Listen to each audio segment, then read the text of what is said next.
আজ আমি আপনাদের জন্য কাসুন্দির রেসিপি নিয়ে চলে এসেছি। বাই দ্য ওয়ে, আমি আপনাদের Trisha and welcome to my channel Trisha tasty ট্রিটে।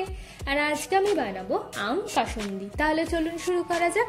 এই আম কাসুন্দি বানানোর জন্য একটা বোলের মধ্যে দিচ্ছি 4টে শুকনো লঙ্কা, 2টো তেজপাতা, 1 চামচ মতো জিরে, 1/2 চামচ মেথি, 1/2 চামচ মৌরি আর 1/2 চামচ গোটা গোলমরিচ। এবার এগুলোকে আমরা প্রথমে ভেজে নেব। এবার এর মধ্যে দেবো 1/2 চামচ মতো ধনে গুঁড়ো, 1/2 কাপ দেবো কালো সর্ষে, 1/2 কাপ দিচ্ছি সাদা সর্ষে। এবার মিক্সিতে এটাকে আমরা একটু ভালো করে গুঁড়ো করে নেব। এবার একটা বোলের মধ্যে ছাঁকনি রেখে এই সর্ষের গুঁড়োটাকে আমরা ভালো করে চেলে নেব। বলে রাখি, যদি অবশিষ্ট কিছু পড়ে থাকে সর্ষের, তাহলে আপনারা আরেকবার মিক্সি করে আবার একটু চেলে নেবেন। দেখুন আমাদের সবকিছু চালা হয়ে গেছে। এবার একটা মিক্সির মধ্যে আমি টুকরো করে কেটে নেবো একটা আম দিয়ে দেবো আর দিচ্ছি 3টে কাঁচা লঙ্কা। এবার এটারও আমি একটা পেস্ট বানিয়ে নেব।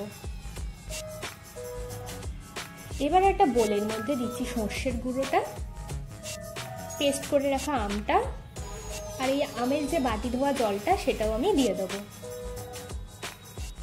আচ্ছা, 1 ইঞ্চ আদা অল্প একটু জলের মধ্যে দিয়ে পেস্ট করেছিলাম সেটাও দিয়ে দিচ্ছি। দিয়ে এবার এগুলোকে আমরা খুব ভালো করে মিশিয়ে নেব। আচ্ছা, এখানে যে জলই ব্যবহার করবেন উষ্ণ গরম যেন হয়। এবার এর মধ্যে আমি একটু উষ্ণ গরম জল দিয়ে দেবো পরিমাণ মতো, দিয়ে ভালো করে মিশিয়ে নিচ্ছি। দেখুন মেশানো হয়ে গেছে। এবার এর মধ্যে দেবো 1/2 চামচ মতো হলুদ গুঁড়ো, স্বাদ মতো দেবো নুন, স্বাদ মতো দেবো বিট নুন আর দিচ্ছি 1/2 কাপ মতো ভিনিগার। দিয়ে এবার এগুলোকে আমরা ভালো করে মিশিয়ে নেব। এবার এর মধ্যে দেবো 1/2 চামচ মতো চিনি আর 3 থেকে 4 চামচ মতো সর্ষের তেল ভালো করে গরম করে নিয়েছি, সেটা এবার আমি এর মধ্যে দিয়ে দেবো।